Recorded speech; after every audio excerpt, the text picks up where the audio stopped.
Comissão Especial da Reforma Política começa a debater o relatório parcial já na semana que vem. E a repórter Cassiana Tormin acompanhou a movimentação na Câmara nesta quinta-feira. Uma audiência pública reuniu deputados de 4 comissões da Câmara para discutir a situação da empresa brasileira de Correios e Telégrafos. E esta edição destaca também: proposta em análise na Câmara quer destinar 10% das multas de trânsito para campanhas educativas contra o uso do celular ao volante. E os deputados aprovam um projeto que prevê que brinquedos de parquinhos sejam adaptados para as crianças com necessidades especiais.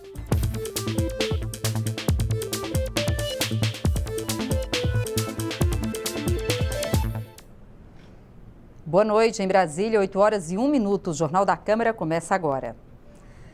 4 comissões se reuniram em audiência pública para discutir a situação da empresa brasileira de Correios e Telégrafos. Desde 2010, os Correios apresentam prejuízo, que já chegou a 4 bilhões de reais em 2 anos.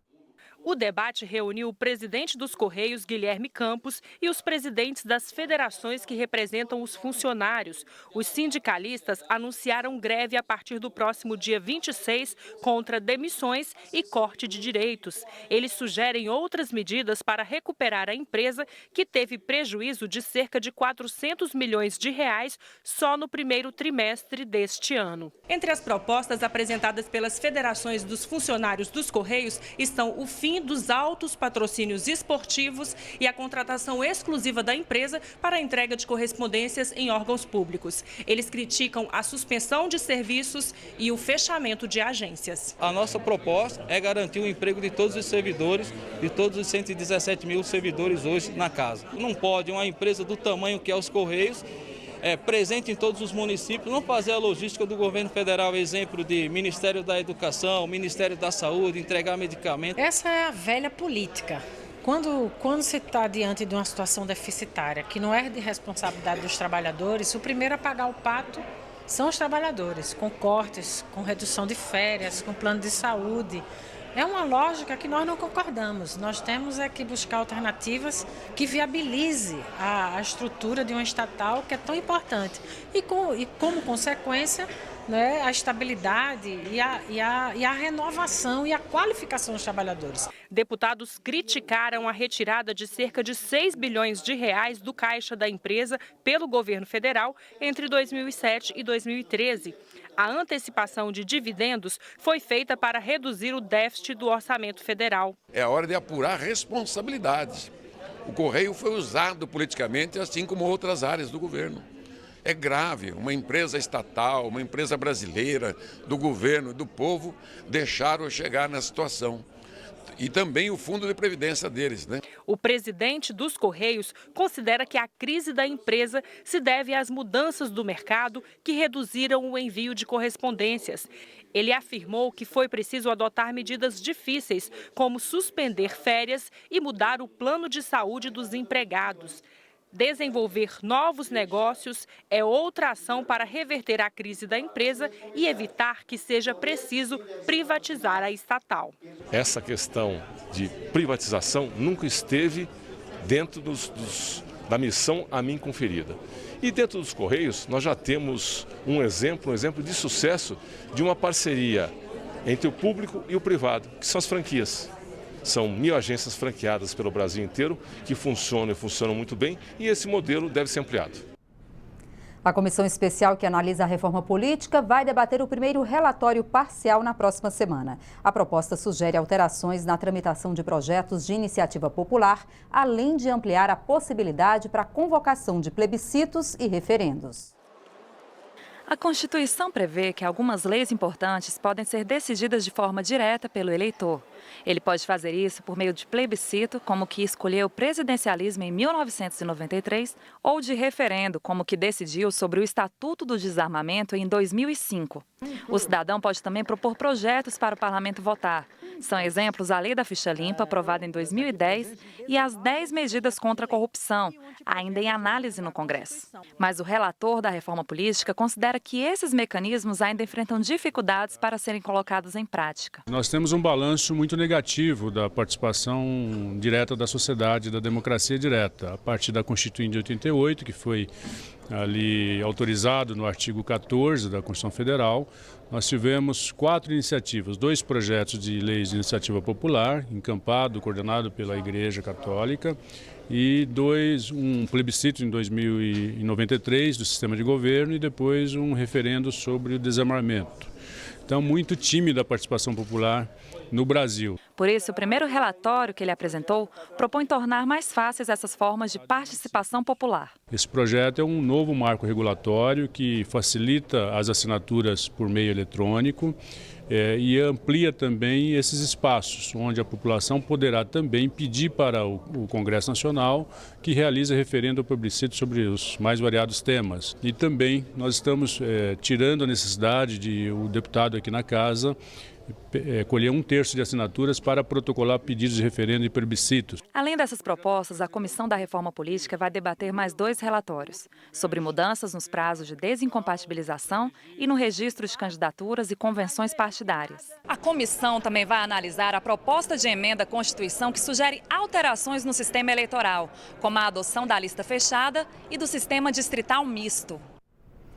O presidente da Câmara, deputado Rodrigo Maia, e diversos outros políticos receberão hoje a Medalha de Ordem ao Mérito do Rio Branco. A homenagem é promovida pelo Ministério das Relações Exteriores. A cerimônia comemorou o Dia do Diplomata e lembrou o nascimento do Barão do Rio Branco, patrono da diplomacia brasileira. O presidente Michel Temer condecorou ministros e parlamentares com a Medalha da Ordem do Rio Branco, que reconhece a atuação de brasileiros e estrangeiros nas mais diversas áreas. O presidente da Câmara foi um dos homenageados na cerimônia desta quinta-feira no Palácio do Itamaraty. Ao lado de Rodrigo Maia, senadores, ministros e outros deputados também foram condecorados.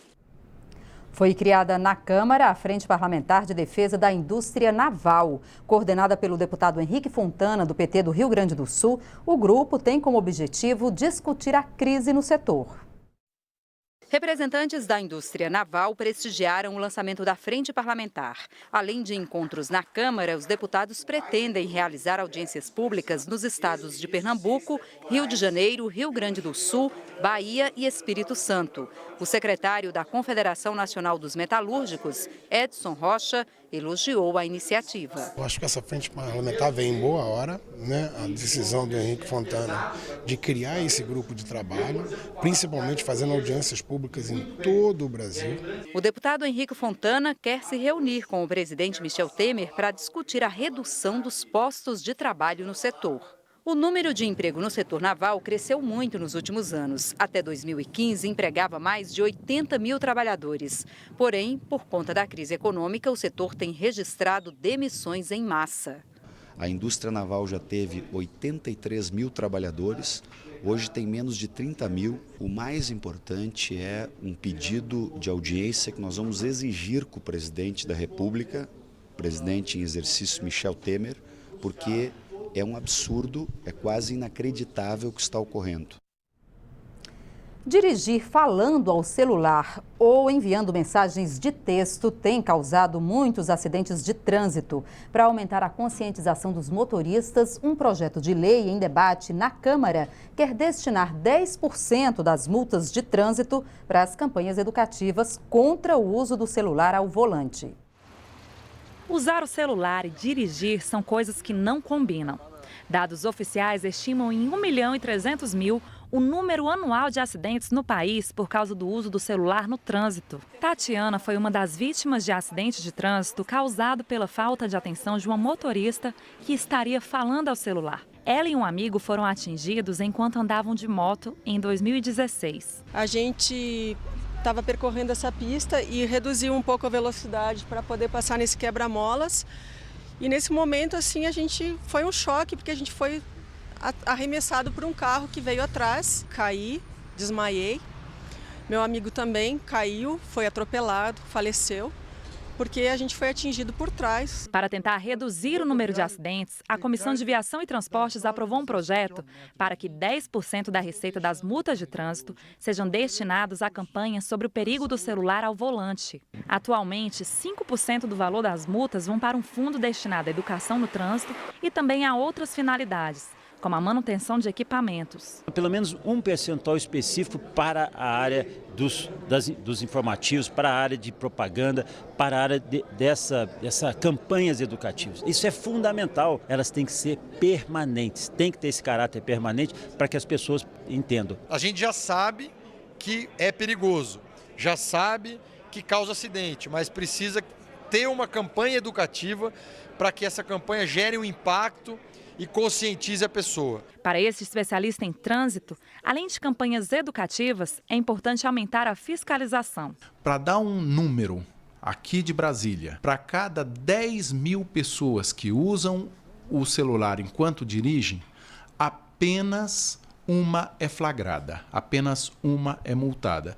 Então, quer dizer, a nossa própria fiscalização é uma peneira, é muito pouco para inibir que as pessoas cometam esse ato infracional. Tatiana também alerta para que as pessoas tenham consciência de que aquele segundo no celular pode causar danos irreparáveis. Se você ficar observando aqui nessa rua que a gente está agora, você vai ver alguém passando e usando o celular. E isso a gente sabe que é perigoso, que pode tirar a vida de alguém por 5 segundos de distração sua. Um projeto de lei aprovado na Câmara prevê que os brinquedos de parquinhos devem ser adaptados para crianças com necessidades especiais. Para virar lei, a proposta, que veio do Senado, agora só precisa ser sancionada pelo presidente da República. Muita gente nem sabe, mas os parques de diversão públicos e privados devem oferecer brinquedos e equipamentos adaptados para pessoas com deficiência. Este parque de Brasília instalou 2 brinquedos no ano passado, por meio de uma parceria com empresários. Agora, a Carla já pode trazer a filha Sofia, que é cadeirante, para brincar. A pequena deu boas gargalhadas no balanço e a mãe também saiu feliz da vida. Me senti emocionada. Ver ela gritando e sorrindo e dando gargalhada e se sentindo feliz, né, por sentir essas novas sensações. É uma descoberta para ela, né, tanto para ela quanto para mim também. Eu amei, foi ótimo. No caso, o nosso bebedouro também, a criança tem acesso, isso dá mais autonomia e realmente eu acho que isso é fazer a inclusão. A Câmara aprovou um projeto de lei que reforça as exigências do Estatuto da Pessoa com Deficiência. Pelo menos 5% dos brinquedos e equipamentos de lazer em espaços públicos têm que ser adaptados. A adaptação deve permitir o acesso até mesmo das pessoas com deficiência visual. 25% da população brasileira tem algum tipo de deficiência e essa deficiência pode sim desaparecer para você. Se eu sou um cadeirante, mas onde eu vou eu tenho acesso, aquilo deixou de ser um problema para mim, porque eu tenho acessibilidade onde eu vou. Para a deputada Rosinha da ADEFAL, as adaptações não devem ser encaradas como custo, e sim investimento. Ela conta que tinha muita dificuldade para usar os brinquedos na infância, mas a sociedade deve dar condições para que toda criança possa brincar e se divertir. É direito nosso, constitucional, que nós temos o direito ao lazer e que para isso aconteça é preciso que haja investimentos de toda a ordem. Lazer é saúde, lazer é vida, lazer faz parte, né, do ser cidadão. A Comissão Mista de Deputados e Senadores, que analisa a medida provisória de regularização fundiária, realizou na semana passada a última audiência pública com especialistas no tema. A proposta recebeu mais de 730 emendas e o relatório final da comissão deve ser votado até o fim do mês. No Brasil, tanto no campo quanto nas cidades, grande parte dos moradores enfrentam o problema da falta de escritura e se encontram em situação irregular. Tem pessoas que têm 60 anos que estão produzindo na terra, né, e não tem escritura. Hoje, nós temos no país mais de 50% das propriedades urbanas sofrem de algum tipo de irregularidade. Estamos dizendo que em torno de 30 milhões de unidades estariam irregulares. Ou seja, uma população de mais de 100 milhões de pessoas estariam vivendo em imóveis irregulares. O Congresso Nacional analisa uma medida provisória para facilitar a regularização de imóveis urbanos e rurais no país. Em audiência promovida pela Comissão de Deputados e Senadores, representantes do governo defenderam a proposta e debateram formas de aprimorar o texto final. A medida provisória ela cria ferramentas novas de desburocratizar e de dar uma ferramenta, uma agilidade maior para que o município consiga promover a regularização do início ao final, tratando-se de uma regularização mais ampla, não só jurídica como também urbanística, corrigindo as distorções urbanísticas e ambientais, ou seja, a falta de infraestrutura, a falta de saneamento. Vamos consolidar uma série de moradias, seja na área social, seja nos condomínios, né, da classe média, né, que é o REURB específico, onde nós vamos poder regularizar praticamente todas as moradias, à exceção, evidentemente, daquelas que têm problema ambiental.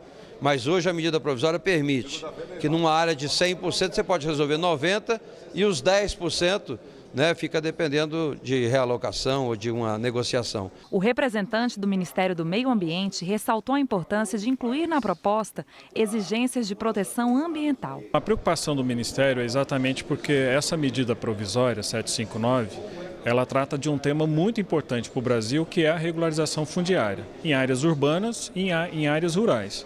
Portanto, a política ambiental ela precisa ser conciliada com essa medida. O Jornal da Câmara termina agora. Para outras informações é só acessar o nosso portal na internet. E sexta-feira é dia da Revista da Câmara, com as notícias que foram destaque por aqui durante a semana. É às 20h, não perca! Encerramos esta edição com as imagens dos fotógrafos da casa. A gente volta na segunda-feira. Até lá. Tchau.